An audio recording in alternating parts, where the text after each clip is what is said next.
Dans une économie de marché, de toute façon, les salaires nominaux sont rigides à la baisse. On ne dit pas à un salarié, écoute, on va te baisser son salaire. C'est quand même assez rare. Donc, si vous avez un choc et que vous avez un peu d'inflation, il y a deux solutions. Soit vous ne pouvez pas baisser les salaires nominaux, ce qui n'existe pas. Si vous n'avez pas d'inflation, vous licenciez.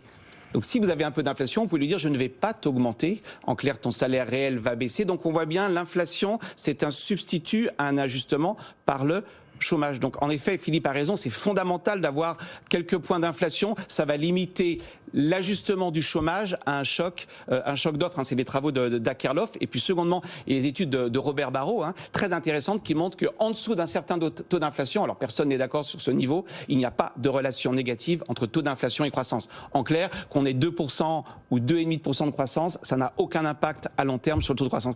L'inflation, ça devient dangereux au-delà d'un certain seuil. C'est comme l'alcool. Un verre, ça va, ensuite ça devient plus compliqué. Toute la question, c'est que les économistes ne sont pas tout à fait d'accord sur ce fameux taux d'inflation optimale. Enfin, il est au moins à 2.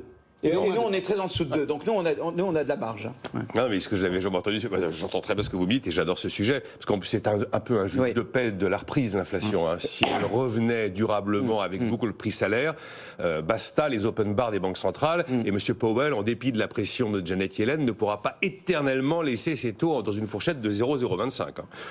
Bon.